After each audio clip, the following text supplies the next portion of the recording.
പണ്ട് തൊട്ട് കേൾക്കുന്ന ഒരു സംഭവമാണ്. അതായത് 6 പാക്ക് സിറ്റപ്പ് മാത്രം അടിച്ചാൽ മതി. ശരിക്കും സിറ്റപ്പ് മാത്രം മതിയാ? വാ നമുക്ക് നോക്കാം. ഫാറ്റ് ലോസ് എന്ന് പറഞ്ഞൊരു സിസ്റ്റമിക് പ്രോസസ്സാണ്. അതായത് നിങ്ങൾക്ക് ബോഡി ഫാറ്റ് കുറയ്ക്കണം, അല്ലെങ്കിൽ നിങ്ങളുടെ മസിൽസ് വിസിബിൾ ആക്കണമെങ്കിൽ നിങ്ങൾക്ക് ടോട്ടൽ ബോഡി ഫാറ്റ് കുറയ്ക്കേണ്ടി വരും. അതായത് ഫുൾ ബോഡി വർക്കൗട്ട് ചെയ്ത് നിങ്ങളുടെ ഡയറ്റ് മെയിൻറ്റെയിൻ ചെയ്ത് റിക്കവറി മെയിൻറ്റെയിൻ ചെയ്ത് നിങ്ങൾ ഫുൾ ബോഡി ഫാറ്റ് കുറയ്ക്കാന്നല്ലാണ്ട് നിങ്ങളുടെ ബെല്ലി ഫാറ്റ് കുറച്ചുകൊണ്ട് മാത്രം നിങ്ങളുടെ ആപ്സ് ഒരിക്കലും വിസിബിൾ ആവില്ല. ഈ സ്പോട്ട് റിഡക്ഷൻ എന്ന് പറഞ്ഞ സംഭവം പോസിബിൾ അല്ല. അതായത് ഒരു സ്ഥലത്തെ മാത്രം ബോഡി ഫാറ്റ് കുറച്ച് അവിടുത്തെ മാത്രം മസിൽ വിസിബിൾ ആക്കാം എന്ന് പറയുന്നത് അത് പറ്റില്ല. ഈ സിറ്റപ്പ് കൊണ്ട് മാത്രം 6 പാക്ക് വരില്ല ഞാൻ വെറുതെ പറഞ്ഞൊന്നല്ല. അതായത് കൃത്യമായ ഒരു സ്റ്റഡി ഉണ്ടായിരുന്നു 2011 ഒരു ഗ്രൂപ്പ് ഓഫ് ആൾക്കാർ എടുത്തിട്ട് അവർക്ക് ഒരു 6 ആഴ്ചത്തേക്ക് കോർ എക്സസൈസുകൾ മാത്രമാണ് കൊടുത്തത്. പക്ഷേ അവർക്ക് വിചാരിച്ച പോലെ ആപ്സ് വിസിബിൾ ആയില്ലെന്ന് മാത്രമല്ല, അവരുടെ ബോഡി ഫാറ്റ് വിചാരിച്ച പോലെ കുറഞ്ഞില്ല.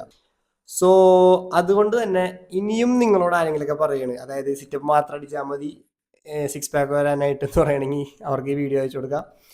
And make sure you follow. അപ്പം അത്രേ ഉള്ളൂ.